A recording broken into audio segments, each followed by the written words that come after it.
There's some great news today for Microsoft Flight Simulator, with the release of Sim Update 5 coming to PC on the 27th of July, along with the release of the Xbox version of the sim. Of course, there's going to be some significant performance increases. On screen right here you can see some comparison footage. On the left is the current build, Sim Update 4, on the right is Sim Update 5. And let's just bring this up a little bit. Now, sorry for the quality of the footage here. This was captured during Microsoft's recent Q&A live stream, the one that happened around about an hour or two ago. Unfortunately, the quality of the stream dropped down a little bit, and there you can see me trying to fix it. It does pick up a little bit in just a moment. Anyway, the performance increases, you can see these are pretty significant. And as well as we're talking about this, let's jump back to Sim Update 4 for another comparison again. So this is on an RTX 2060 Super. We can see the specs on the screen right there. Ultra settings, 4K resolution with a render scale of 40. This goes from a frame rate of between 35 frames per second to nearly 40 frames per second, 39 frames per second, and a little lower in some places on Sim Update 4. And we saw those frame rates increase to around about 60 frames per second on Sim Update 5. We'll take another look at that in just a moment. First though, let's have a look at the resources being used. Asobo were good enough to actually show that. We can see it right here. So on Sim Update 4 we can see processor usage is at 100%. This will be something that nearly everyone will have noticed quite often happening. Memory usage is also very high there, just look at that, and the GPU is being underutilized. This is in stark comparison to Sim Update 5 with the new performance fixes, where the frame rate is between 54 and 58 frames per second, and here we can see there's much better usage of the CPU and far less RAM usage, around about 14 gigabytes here. And now the GPU is being pushed right to its limit, which is what we'd expect to see and what we'd hope to see. So basically all of these improvements have come from the improved performance optimizations that have been made for the Xbox version of the sim, and these have been carried over straight to the PC build. Now, over the previous months there's been a lot of speculation, all led of course by Asobo, that the Sim Update 5 might be bringing DirectX 12. That's because Asobo have said repeatedly that the Xbox version of Microsoft Flight Simulator would release alongside the DirectX 12 build of Flight Simulator for PC. Unfortunately, that's not happening. However, fortunately, the good news is that the performance increases are coming anyway, and these have come through separate performance improvements.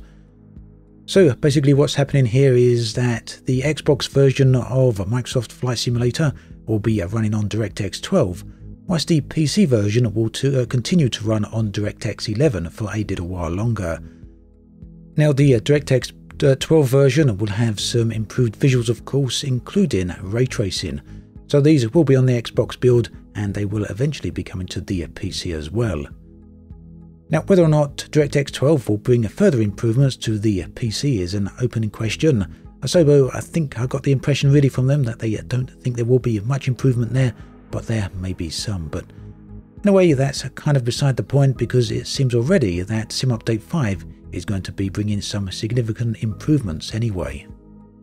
In terms of the Xbox version of the sim, now these will be running at different resolutions depending on which Xbox you have. So for the Xbox Series S it will be at 1080p, the Xbox Series X will be at 4K, and these resolutions are hard-coded.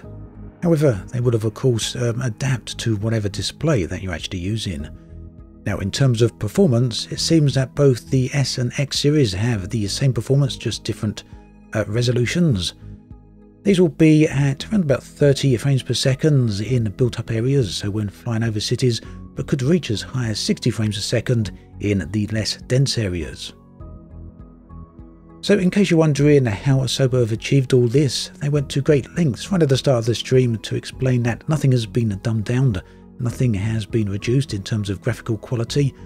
What's happened instead is that there's been a better use made of the CPUs, so different parts of the sim have been threaded. For example, the glass cockpits are now on their own CPU thread.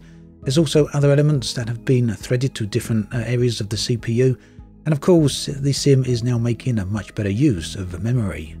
All of these improvements will be seen right across many areas of the sim, which includes built-up photogrammetry cities like New York we saw in the demo reel, the example there, but also the airliners with their glass cockpits and of course the more complex airports as well. In other parts of the sim, the trees have been improved. You may have noticed that with Sim Update 4, the draw distance for trees was a little messed up. It wasn't really extending that far towards the horizon. This has been fixed for Sim Update 5, and you can see the demo of that on the screen right here. Another issue that has been discussed many times before is the grainy looking reflections, and this is something I've seen many times myself. So Asobo say this is down to the way that reflections are rendered with DirectX 11. For DirectX 12 it'll be using ray tracing instead, so for PC that's a case of waiting for the improvements. For Xbox that should be fixed right out of the gate. The long talked about action replay is still planned, and that's going through development right now, and there's also coming support for the Tobii eye tracker. That's in the pipeline, but probably it won't arrive until after the Xbox release and Sim Update 5, so sometime later in the year. Now moving on to the beta, Xbox beta, is there going to be one? Asobo were hoping to do one, they've mentioned that in the past. Unfortunately, they openly and flat out admitted that they simply ran out of time. A part of that is the certification process for consoles, of course, when you're trying to get a game onto the Xbox. Even though it's Microsoft's own game and with Microsoft Flight Simulator, it does need to be certified. So Asobo basically said that the sim has been thrown back and forward a lot between the certification process and the development studio to get a number of bugs ironed out, and this has essentially meant that the delay has pushed back the beta, or pushed out the beta rather, so there won't be one. However, there is a beta, a closed public beta, that is for the PC build for Sim Update 5, which is effectively very close to the Xbox version. So that will be as good a test as any, at least Asobo are hoping so. And let's keep our fingers crossed and really hope that is the case. We don't want a bodged console release for this. And talking of Xbox and PC builds, this kind of brings us on to the sim updates and world updates for both platforms. These are going to be releasing in future simultaneously on both platforms. Basically, the way to look at this is that they're unified builds, and what happens with one will be happening with the other. And there is of course another platform to talk about, the Xbox One. Now when Microsoft Flight Simulator was initially announced for consoles, it was announced that it would be coming to Xbox One, and there is some screenshots on the internet for that. However, it seems that that's not to be the case, yet it kind of is going to be the case. Asobo discussed that Microsoft Flight Simulator is going to be coming to xCloud. This is a work in progress, it's not happening anytime immediately, but it will be happening in the future, so it's just a matter of when rather than if. But effectively what this means is that when it arrives on xCloud, it will also be available on Xbox One, as xCloud is going to be available on that console as well. So yes, in future, eventually you'll be able to play Microsoft Flight Simulator on your Xbox One through the cloud. So that pretty much covers most of the information we have for Sim Update 5 as well as the Xbox release. For those of you wanting to get prepared for the release and wanting to pre-download the Xbox version, well, there's kind of good news and kind of bad news here. You can pre-download the initial stub file, which will basically make the game available and ready to download when it's all ready to release.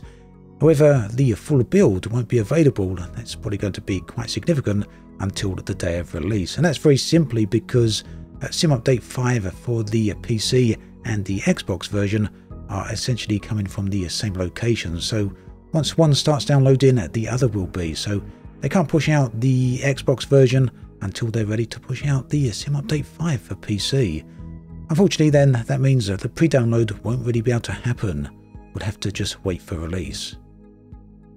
Anyway, pretty much good news all around there, I think. Let's hope that the performance is as good as Asobo is saying, and that things are going to all go to plan. Let's wait and see. But that said, based on what they've said and shown at least, it looks like they've done some exceptional work there, so that's something to look forward to. As always, thanks for watching, and I'll catch you guys and girls next time.